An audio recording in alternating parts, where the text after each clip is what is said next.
भारत के स्वतंत्रता संग्राम की कहानी में कई मोड़ आए, पर कुछ सबसे जरूरी लड़ाइयां और रणनीतियां जानते हैं कहां पर की गईं? बिहार की धरती पर। जी हां, आज हम यही जानेंगे कि कैसे ये क्षेत्र एक पूरे राष्ट्र के भाग्य को आकार देने वाली एक तरह की प्रयोगशाला बन गया। देखिए, बिहार सिर्फ एक लड़ाई का मैदान नहीं था। नहीं, बिल्कुल नहीं। ये एक प्रयोगशाला थी जहां आज़ादी के लिए नए नए विचार, नई नई रणनीतियां गढ़ी जा रही थीं। तो सवाल ये उठता है कि आखिर कैसे एक क्षेत्र पूरे देश की आज़ादी का खाका बन गया। आइए इसी सवाल का जवाब ढूंढते हैं। तो इस पूरी कहानी को समझने के लिए हमें बस थोड़ा सा समय में पीछे चलना होगा, क्योंकि देखिए, एक क्रांति की प्रयोगशाला बनने से पहले बिहार को एक राजनीतिक इकाई के तौर पर सामने आना था। एक स्टेज तैयार होना जरूरी था, है ना? और ये स्टेज तैयार हुआ साल 1912 में। इसी साल जब बिहार और उड़ीसा का एक नया प्रांत बना, तो समझिए कि बदलाव की एक नई हवा चलने लगी।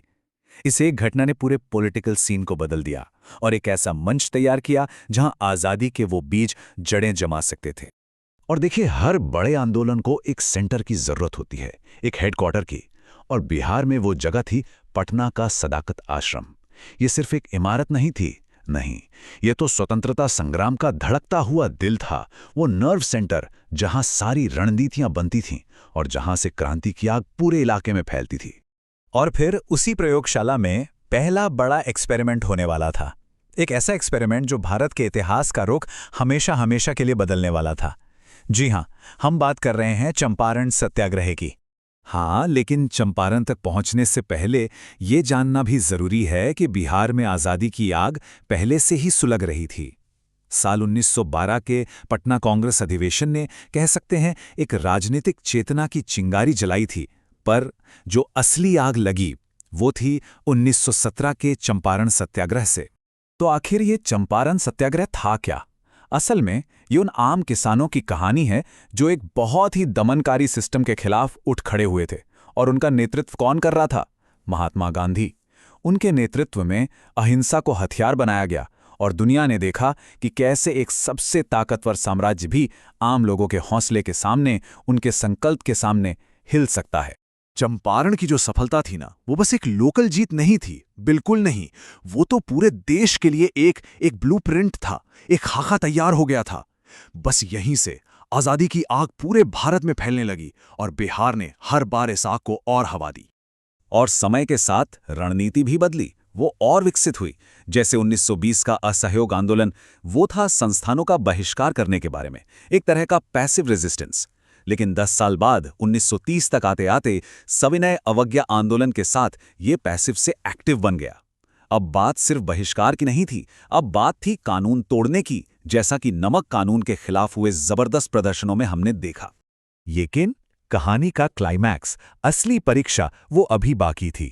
साल 1942 का भारत छोड़ो आंदोलन, ये आज़ादी की लड़ाई का सबसे ऊंचा मुकाम था। और एक बार फिर इस कहानी के सेंटर में था बिहार। करो या मरो, ये सिर्फ एक नारा नहीं था, ये वो शब्द थे जो पूरे देश में गूंज रहे थे, लोगों को आज़ादी के लिए अपना सब कुछ दांव पर लगाने के लिए प्रेरित कर रहे थे। और बिहार ने इस आह्वान का जो जवाब दिया, वो इतिहास में दर्ज हो गया। बात है पटना सचिवालय मिशन की। ये कहानी है हिम्मत और बलिदान की। सोचिए, कुछ निडर छात्रों का एक समूह, जिनके पास हथियार के नाम पर सिर्फ उनका दृढ़ संकल्प था। वो ब्रिटिश शासन के सबसे बड़े प्रतीक पर तिरंगा फहराने निकल पड़े।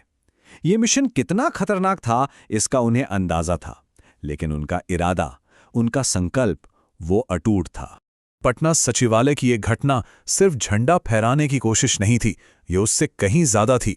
ये बिहार की क्रांतिकारी भावना का एक जबरदस्त ऐलान था। दुनिया को एक सीधा संदेश था कि अब हम चुप नहीं बैठेंगे।